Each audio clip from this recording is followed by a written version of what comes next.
Hi everybody, bonus Tai Chi tip of the week for the last week of February. And as you notice, I have a prop with me. This is called the Chinese straight sword. So the Chinese straight sword is something that you learn if you want to. A lot of people do, a lot of people don't. It's up to you. I figure I would just tell you a little bit about the straight sword. So if you were thinking about doing it, you would know a little bit as you're doing it, or as you're beginning to get, blah, blah, blah, as you're beginning to get started in it, okay? So the Tai Chi sword is a general's weapon in the Chinese army, okay? It's double-bladed. This is a wooden one that my dog chewed up when I first started doing Tai Chi sword. You can see it, it's all beat up. It's older than most of the kids that come to my Kung Fu class. It's about 25 years old. So this sword is a wooden version of the general's weapon in the Chinese army, okay? So if you had this weapon, then you know that you were a high-ranking officer. Now, the other weapon that you see, I'm just going to use wooden weapons today. This is the saber, okay? It looks almost like a pirate weapon. This is like a wooden pirate sword, but this is called a saber, and this is for your more hack and slash. There is Tai Chi saber, I don't know it, but maybe down the line, that's something I will learn too, and hopefully be able to pass on to you guys. So back to the straight sword. The straight sword, the reason why it's the general's weapon, because it's a precision weapon. It's meant for hitting specific points on the body. And those of you that are doing Tai Chi sword, you know that we're always coming in at weird angles and like coming in hitting behind the ear, or coming in and like little sever the tendons, little twist of the wrist to kind of open the wounds up.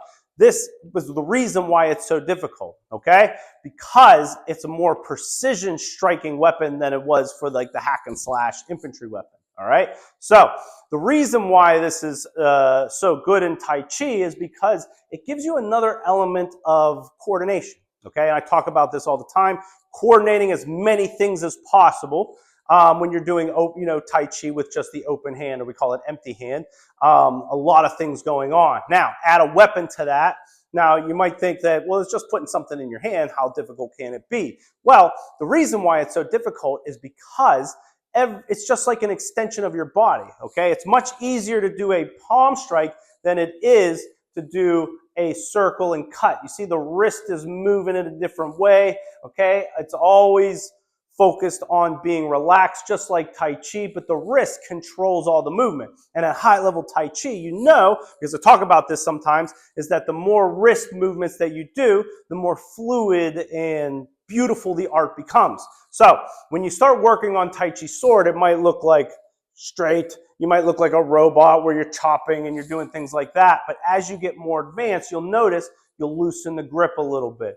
You'll be focusing more on the movements of the hands and the wrist and how you're blocking and cutting, okay? So not only is it good for strength training because it's, you're holding a sword while you're doing these slow movements, but it's also really good for your wrist. Now, let's talk about the other hand, which is this hand right here. It's called the sword hand, where you're taking your thumb and you're kind of holding on to these two, your pinky and your ring finger, and your other two hands. Now, combat-wise, this hand was meant for blocking, striking, hitting other vital points on the body, just like how the sword tip was hitting certain parts on the body.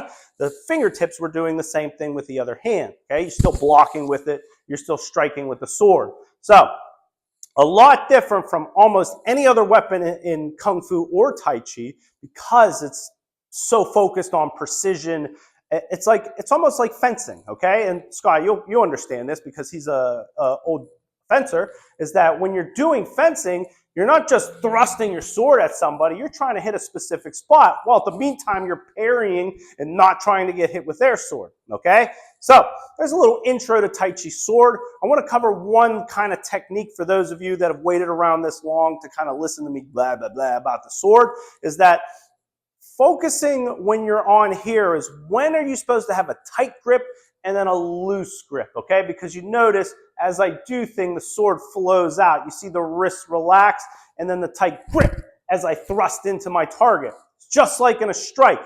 When I do a punch, I talked about this last time, staying relaxed in the moment of impact, but if I were sword fighting, it would be the same thing. I'd be parrying, redirecting, and then as I'm attacking at that last second, I drive the power into the sword, and that's how you get that explosiveness through Tai Chi. That's called Fa Jing, the transfer of energy or the explosive power of it, okay? And then we'll cover more about that down the road when everybody's ready for it in the combat section of Tai Chi.